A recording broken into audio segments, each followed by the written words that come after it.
Today we will see superposition of waves. So first we see what is the principle of superposition of wave. When two or more waves traveling through a medium pass through a common point, each wave produces its own displacement at that point, independent of the presence of the other wave. The resultant displacement at that point is equal to the vector sum of the displacements due to the individual wave at that point. Means when the two wave arrive at a point in the medium, जर दोन wave एकाच वेळेस एका पॉइंटवर येत असतील आणि त्यावेळेस ते त्यांचा resultant at that point each wave produces its own displacement. प्रत्येक वेव्हला स्वतःचं डिस्प्लेसमेंट असते आणि दुसरी वेव्ह कशी ऍक्ट होते, it is act as a absence. आणि म्हणून रिझल्टंट डिस्प्लेसमेंट काय असते, is the vector sum of displacement due to the individual wave at that point. म्हणजे रिझल्टंट डिस्प्लेसमेंट त्या पार्टिकल, जर दोन वेव्ह एकाच वेळेस एका पार्टिक्युलर एका मीडियम मधल्या एका पार्टिक्युलर येत असतील तर त्या पार्टिकलचं रिझल्टंट डिस्प्लेसमेंट हे काय असते, वेक्टर सम. म्हणजे डायरेक्शनवर अवलंबून आहे. डिस्प्लेसमेंटला डायरेक्शन असते, त्या डायरेक्शनवर अवलंबून आहे.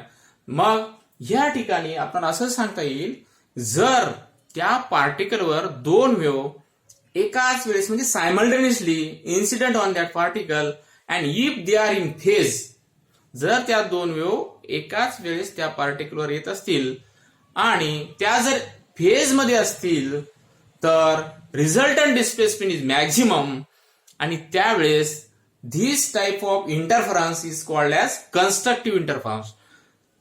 त्यावेळेस त्या इंटरफरन्सला काय म्हणतात, कन्स्ट्रक्टिव्ह इंटरफरन्स. इंटरफरन्स दोन प्रकारचे, कन्स्ट्रक्टिव्ह इंटरफरन्स आहे, डिस्ट्रक्टिव्ह इंटरफरन्स. मग डिस्ट्रक्टिव्ह इंटरफरन्स म्हणजे काय, तर when two wave arrive at a point simultaneously, then each wave produces its own displacement and the resultant displacement is the vector sum of displacement due to two or more waves. जर ह्या दोन wave एकाच medium मधल्या एका पॉइंटवर एकाच वेळेस यायला लागल्या आणि त्या जर आउट ऑफ फेज मध्ये असतील तर resultant displacement is the vector सम. त्या दोन डिस्प्लेसमेंटची वेक्टर सम होईल. आणि त्या आउट ऑफ फेज मध्ये असतील तर त्यावेळेस तिथलं रिझल्टंट डिस्प्लेसमेंट हे काय असेल, मिनिमम. काय असेल, मिनिमम असेल resultant displacement. And this type of interference is called as destructive interference. म्हणजे जर ते त्या पार्टिक्युलर दोन वेव्ह एकाच वेळेस येत असतील आणि त्यांचं रिझल्टंट डिस्प्लेसमेंट मॅक्झिमम असेल, that is called constructive interference. आणि दोन वेव्ह त्या एकाच पार्टिक्युलर एकाच वेळेस पण आउट ऑफ फेज मध्ये येत असतील तर resultant displacement is minimum and this type of interference is called as destructive interference. म्हणजे इंटरफरन्स दोन प्रकारचे, constructive and destructive.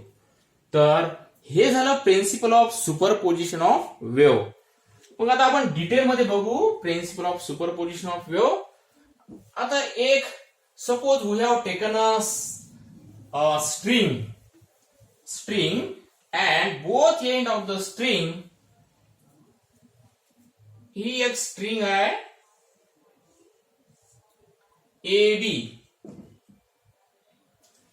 is a string and these both ends are in the hands of the two persons and they have given a snap to this string so that these two wave pulses are approached to each other and after some time, suppose this is the common point, this is the common point. ह्या दोन wave चे pulses एकमेकाकडे येत आहेत आणि काही वेळानंतर या common पॉइंटवर incident होतील हे दोन्ही पल्सेस. आणि जेव्हा हे दोन पल्सेस या कॉमन पॉइंटवर इन्सिडेंट होतील आणि जर आता एक पल्स मिळाला तर एक एसएचएम मिळेल आणि हे दोन पल्सेस एकाच वेळेस having same amplitude and same phase एकाच वेळेस एका पार्टिकलवर येत असतील तर त्या पार्टिकलला 2 एसएचएम असतील. किती एसएचएम? 2 एसएचएम. तुम्ही हे पाहिलं ऑसिलेशन्स मध्ये composition of 2 SHM having same period and along the same path मध्ये की a particle can be subjected to 2 or more SHM. पण मोर एसएचएमचा आपल्या सिलेबसला नाही आहे, तर आपल्या सिलेबसला फक्त 2 एसएचएमचा आहे. मग हा पार्टिकलवर एकाच वेळेस 2 पल्सेस यायला लागले वेव्हचे आणि एकाच वेळेस जर याच्यावर इन्सिडेंट होत असतील तर ह्याचं डिस्प्लेसमेंट, या पार्टिकलचं डिस्प्लेसमेंट काय असते? Vector sum of the displacement, म्हणजे ऍडिशन होईल. जर ते 2 वेव्ह एका पार्टिकलवर फेज मध्ये येत असतील तर या पार्टिकलचं रिझल्टंट डिस्प्लेसमेंट काय असेल? मॅक्झिमम. इथं असं मॅक्झिमम डिस्प्लेसमेंट होईल आणि त्यालाच आपण काय म्हणतो? Constructive interference. काय म्हणतो?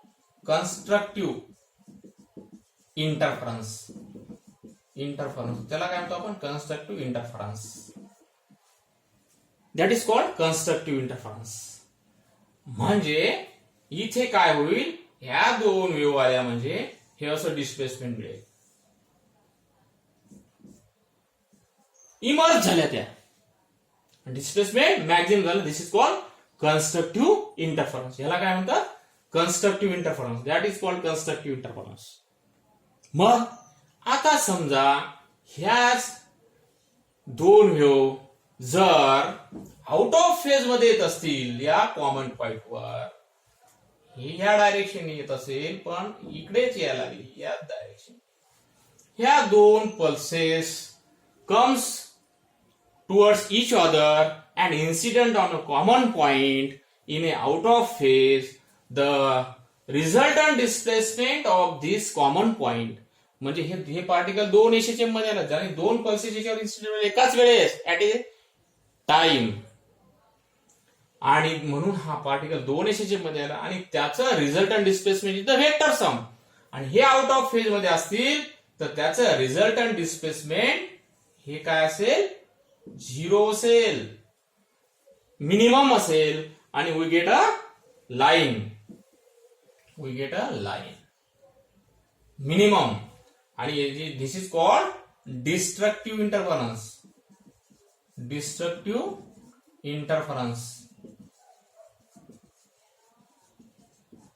काय झालं ह्या ठिकाणी? मिनिमम डिस्प्लेसमेंट झालं या पार्टिकलचं आणि म्हणून त्याला डिस्ट्रक्टिव्ह इंटरफरन्स म्हणतात. तर हे झालं. म्हणजे हे समजून घ्या principle of superposition of wave. ते समजलं की मग आपल्याला काही प्रॉब्लेम जाणार नाही समजायला, आणि हे आपण डिटेलमध्ये बघूच. आता पहा, जर 2 वेव्ह एकाच वेळेस एका पॉइंटवर फेज मध्ये येत असतील तर रिझल्टंट डिस्प्लेसमेंट मॅक्झिमम असते, ती पहिली केस. आणि जर 2 वेव्ह एकाच पॉइंटवर एका वेळेस आउट ऑफ फेज मध्ये येत असतील एकाच मीडियम मध्ये तर resultant displacement is minimum, and this type of interference is called as destructive interference. आणि मग हे झालं. आता ह्या ठिकाणी superposition of 2 wave pulses of equal amplitude and same phase moving towards each other. पहा ही फिगर. आता ह्या फिगर मध्ये काय केलं?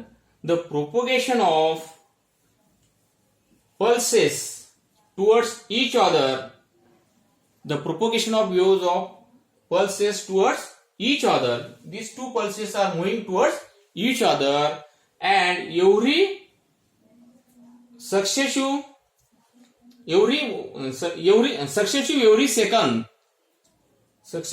second they cross the successive every second. We show that the figures as shown in figure form A to F. Now in these figures we see that 2 wave pulses comes towards each other, and when in second figure after 1 second they comes together towards each other. हे दोन्ही pulses काय व्हायला लागले? जवळ जवळ येत आहेत या टाइम नंतर. आता ह्या ठिकाणी पहा, ह्या फिगर मध्ये in figure C the two waves cross to each other from C to E, cross to each other C to E at time t equal to 2 seconds and at time t equal to 4 seconds. म्हणजे t equal to 2 seconds to 2 equal to 4 seconds, they cross each other. Means these two waves approach towards each other and if they are in phase, या ठिकाणी काय ते equal amplitude and same phase. Phase कशी आहे? Same phase आहे. हे दोन्ही इथे एम्प्लिट्यूड आणि फेज सारखा आहे. आणि मी आत्ताच म्हटलं तुम्हाला, जर दोन वेव्ह एकाच पॉइंटवर एकाच वेळेस इन फेज मध्ये इन्सिडेंट होत असतील तर रिझल्टंट डिस्प्लेसमेंट काय असते? मॅक्झिमम. म्हणजे या ठिकाणी पहा, हे दोन वेव्ह येत आहेत, हे एक वेव्ह आहे, इथे सुपरपोज झाल्या, इथे सुपरपोज झाल्या. In figure D they are superpose to each other. This is called superpose. According to principle of superposition of wave, these two pulses are superposed to each other and we get a peak like this. हा peak मिळाला तुम्हाला इथे. And after cross to each other, these two waves moves away from each other with the same amplitude and there is no change in the shape. Means without modification of the shape. ह्या परत काय व्हायला पहा, ह्या दोन्ही wave जवळजवळ आल्या, approach झाल्या आणि इथं सुपरपोज झाल्या या तीन डायग्राम मध्ये, सी डी आणि ई मध्ये, आणि इथं सुपरपोज झाल्या त्या, या इथं क्रॉस झाल्या, इथं डी या ठिकाणी सुपरपोज झाल्या आणि सुपरपोज झाल्यानंतर दे are move through each other along this direction and along this direction. And after superposition they are moved away from each other without modification. and त्यांच्यामध्ये म्हणजे इथे दोन गोष्टी घडायला.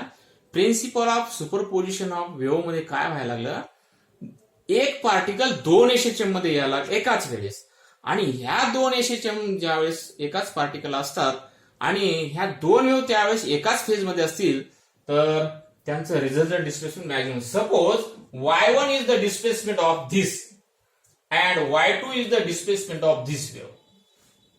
चला, म्हणजे सुपरपोज झाल्यानंतर at in figure D y equal to y1 plus y2 होईल.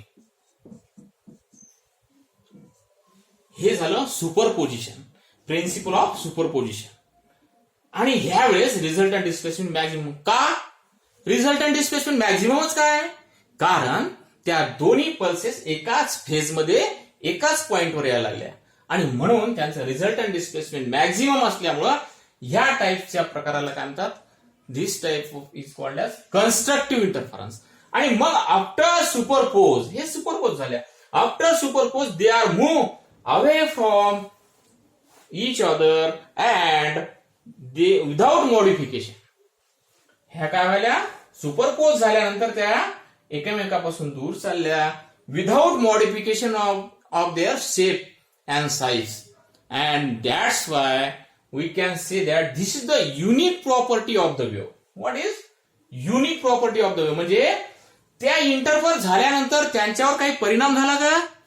नाही, त्या मिक्स झाल्या एकमेकामध्ये, इथे त्या सुपरपोज झाल्या, पण सुपरपोज झाल्यानंतर या वेव्ह मध्ये कोणताही शेप मध्ये फरक पडलेला नाही आणि म्हणून त्यांना त्यांचं स्वतःचं डिस्प्लेसमेंट आहे, ओन डिस्प्लेसमेंट आहे आफ्टर सुपरपोजिशन. हे सारख्याच आहे, त्यांचा शेप सारखाच आहे. They are superpose, after superposition they move continue without modification and this is the unique property of the waves. आणि ही युनिक प्रॉपर्टी आहे आणि this type is called as superposition of two wave pulses of equal amplitude and same phase moving towards each other. हे झालं हा प्रकार. तर ह्याच्यामध्ये काय झालं की कन्स्ट्रक्टिव्ह इंटरफरन्स मिळतो आणि सुपरपोज झाल्यानंतर त्या वेव्ह मध्ये कोणताही परिणाम होत नाही. ह्याला म्हणतात superposition of two wave pulses of equal amplitude and same phase moving towards each other. Okay, ठीक आहे.